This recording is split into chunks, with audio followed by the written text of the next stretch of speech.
शिजा को झील में धक्का दिए जाने से नाराज शार्दुल ने पहले पूरे घर को बैठक में इकट्ठा किया और फिर एक नौकरानी को आरोपी बताकर सबके सामने उसे मार डाला।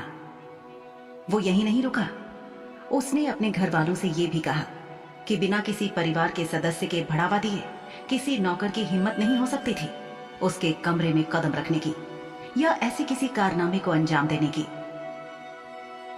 परिवार के सदस्यों ने इस बात पर आपत्ति जताई और सोहनी ने यहां तक कह दिया कि उसका भाई शार्दुल कहीं अपनी गुलाम लड़की से भावनात्मक रूप से तो नहीं जुड़ गया था। शार्दुल की हैसियत और रुतबे का कोई व्यक्ति ऐसे आरोपों को सिरे से नकार देता अपनी सामाजिक प्रतिष्ठा की खातिर, लेकिन शार्दुल ने स्वीकार किया और ये भी चेतावनी दी कि अगर शिजा के साथ कुछ भी गलत होता है तो ऐसा करने वाले को भी उसी अंजाम को भुगतने के लिए तैयार रहना होगा। घर वालों को चेतावनी देकर शार्दुल ठंड से कांपती हुई शिजा को अपने कमरे में ले गया। उनके जाने के बाद शाह परिवार की महिलाएं ज्यादा देर तक बैठक में नहीं रुकी। मृत नौकरानी की लाश और दयाल को बैठक में छोड़कर सब चले गए। दयाल की जिम्मेदारी थी इस लाश और खून को शाह हवेली की बैठक से साफ करना। दयाल के मन में एक संदेह आया और फिर एक विचार कौंधा कि उसके मालिक तो सुबह सुबह ही तैयार होकर बग्घी में बैठकर परिषद के लिए निकल गए थे, फिर बिना बग्घी के वो आए। क्या शार्दुल साहब ने आज सुबह लंबी सैर की थी? मगर इतनी दूर से पैदल हवेली आना तो थकाने वाला और मुश्किल काम था। दयाल ने विचारों को झटक कर नीचे फर्श पर देखा। मृत नौकरानी का मुर्दा जिस्म खून से सना पड़ा था।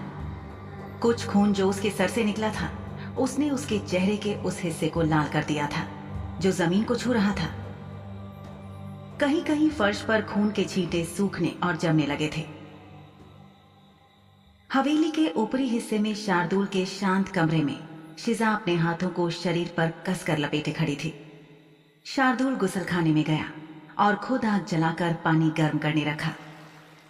कुछ ही देर में गर्म पानी को गुसलखाने के हौद में भरकर वो पलटा। शिजा उसे ही देख रही थी, पर वो बहुत हैरान और पीली लग रही थी। उसके गालों का गुलाबी रंग उस पानी से खो गया था जिसमें वो गिर गई थी, और वो ठंड जिसने उसे हवेली में पहुंचने से पहले ही घेर लिया था, उस ठंड ने उसके चेहरे को पीलापन दे दिया था। शार्दुल पूरी तरह से घूमकर शिजा के सामने आया और उसे ठीक से देखते हुए पूछा, क्या तुम डरी हुई हो?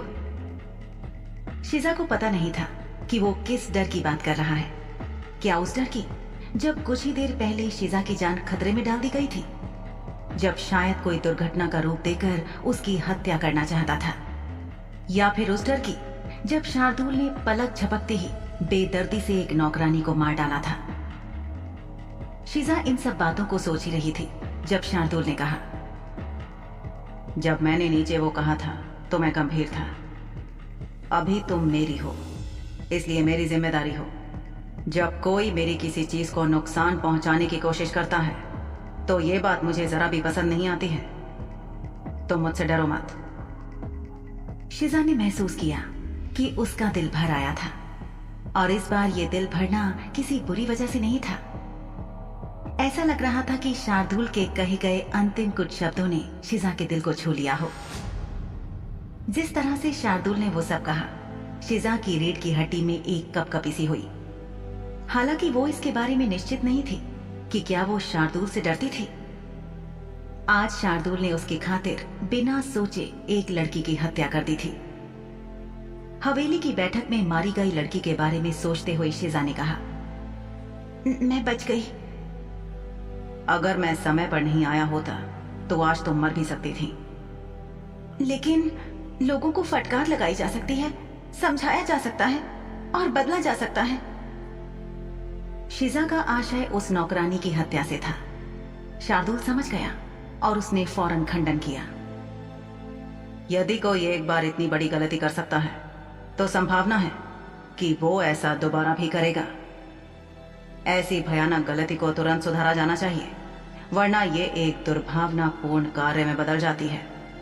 इंतजार करते रहने से बेहतर है उस चीज को होने से रोक देना या होने की वजह खत्म कर देना। वैसे क्या तुम उसे जीने देना चाहती थी? शार्दुल हौद के खौलते पानी में थोड़ा ठंडा पानी मिलाकर तापमान ठीक करने लगा और कमरे में खामोशी छा गई। शार्दुल ने पानी में हाथ डालकर तापमान देखा, उसे ठीक लगा। तभी शिजा ने कहा, उस नौकरानी को इस तरह मारना। शार्दुल ने बीच में ही उसे टोक दिया, तुमने मेरे सवाल का जवाब नहीं दिया। क्या तुम ये चाहती थी कि वो इंसान जिसने तुम्हें मारने की कोशिश की वो जीवित रहे? अब चाहती हो कि मैं तुमको याद दिलाऊं कि पानी में डूबना कैसा लगता है?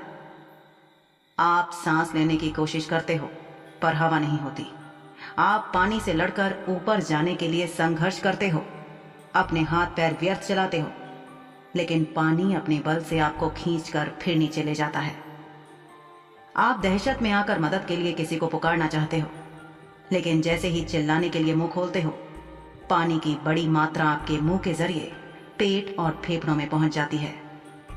आप एक एक पल अपनी जिंदगी को थामना चाहते हो, पर आपकी आंखों के सामने आपकी चेतना शून्य होने लगती है और जिंदगी हाथों से फिसलने लगती है। फिर आप बस कीजिए। शिजा ने शार्दुल को रोक दिया। वो उस एहसास को अभी भूली नहीं थी। हौद में भरे पानी को देखकर लगभग 40 मिनट से भी कम समय पहले शिजा के साथ जो घटित हो रहा था, उसे उसकी याद आ गई और वो सिहर गई। शिजा भले ही ठंड से कांप रही थी, लेकिन उसके चेहरे पर झील में डूबने की बात याद आने से दहशत दिख रही थी। शार्दुल गुसलखाने से निकलकर वहां चला गया जहां शिजा थी। उसके गंदे जूतों के कारण उसके पैरों के निशान फर्श पर छप रहे थे, क्योंकि शिजा को बचाकर झील से वापस बाहर निकलने के लिए उसे छिछले पानी में वहां कदम रखने पड़े थे जहां कीचड़, काई और फिसलन थी। शिजा ने उसे अपनी ओर चलते हुए देखा और उसने अपनी सांस रोक ली। शार्दुल ने कहा, शिजा, तुमको ये समझने की जरूरत है कि पिशाच भावनाओं को इंसानों की तुलना में दुगना या तिगुना महसूस करते हैं। हम कितना ही अपने आप को, अपने दिमाग को ठंडा क्यों न रखें, लेकिन जब बात उन चीजों की आती है जो हमारे लिए मायने रखती हैं, तब हम अपना आपा खो देते हैं और शांति से फैसला नहीं ले पाते। मैंने तुम्हें जिस पिशाची बंधन में बांधा है, वो मुझे सब महसूस करने की अनुमति देता है जो तुम महसूस कर रही होती हो। तुम्हारे दिलो दिमाग से गुजरने वाली हर तीव्र भावना। इस बार शिजा ने उससे बहस करने की कोशिश नहीं की। अपनी जगह पर वो सही था और शिजा अपनी जगह, इसलिए शिजा कह नहीं सकती थी कि वाकई कौन सही था। पुरुषों या महिलाओं को अक्सर मुकदमे के जरिए सजा दी जाती थी, लेकिन ऐसा लगता था कि पिशाचों की दुनिया में प्रत्यक्ष निर्णय का विधान था। मैंने पहले कभी भी किसी को इस तरह किसी की जान लेते या उसे मारते नहीं देखा। शिजा ने शार्दुल से सच ही तो कहा। उस नौकरानी की मौत एक तत्काल मौत नहीं थी, बल्कि बहुत बड़ी यातना से भी आगे थी, और ये केवल मृत महिला तक ही सीमित नहीं थी, बल्कि हर उस शख्स के लिए भी यातना ही थी जिसने इसे देखा था। शिजा को पता था कि अगर वहां आज शार्दुल नहीं होता तो वो भी झील की तलहटी में फंस जाती और लाश बन जाती। वो शार्दुल की आभारी थी। अभी चाहे कैसी भी परिस्थिति हो, लेकिन शार्दुल की वजह से वो जिंदा थी। ये बात वो भुला नहीं सकती थी। धीरे धीरे तुम्हें भी बाकी लोगों की तरह इसकी आदत हो जाएगी। मैं इस दुनिया की नहीं हूं शाह साहब। मैं तो वो हूं जिसे यहां होना ही नहीं चाहिए था। यहां नहीं तो और कहां रहना चाहती हो?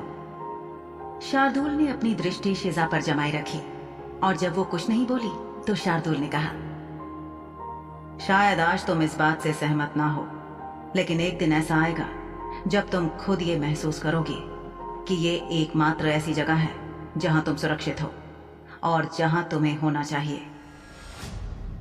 इतना कहकर शार्दुल ने उसके कंधों पर लिपटा गीला तौलिया खींचकर हटाया और उससे कहा, अपने गीले कपड़े उतारो और हौद के गर्म पानी में बैठ जाओ। शार्दुल के शब्दों ने तर्क के लिए कोई जगह नहीं छोड़ी। शिजा अपने शरीर पर लगे कीचड़ और मिट्टी को हटाने के लिए यंत्रवत गुसलखाने में चली गई। गुसलखाना खाली था और शिजा को इस बात का एहसास नहीं था कि अब आगे क्या उसका इंतजार कर रहा है। गुसल खाने के सफेद पर्दे को खींचकर उसने अच्छे से उस नाम के दरवाजे को ढका, जिसमें कोई लकड़ी या लोहे का दरवाजा नहीं था। अपने गीले कपड़े उतारकर उसने गर्म पानी में कदम रखा। उसके शरीर को चैन मिला। वो पानी में बैठकर 1 इंच भी नहीं हिली थी, क्योंकि वो उस पानी को घूर रही थी जिसमें वो घिरी हुई थी। उसने स्नान करने और अपने कांपते शरीर को शांत करने के इरादे से हौद में कदम रखा था, जो उसे गर्म पानी की छुअन से बिल्कुल अद्भुत लगा।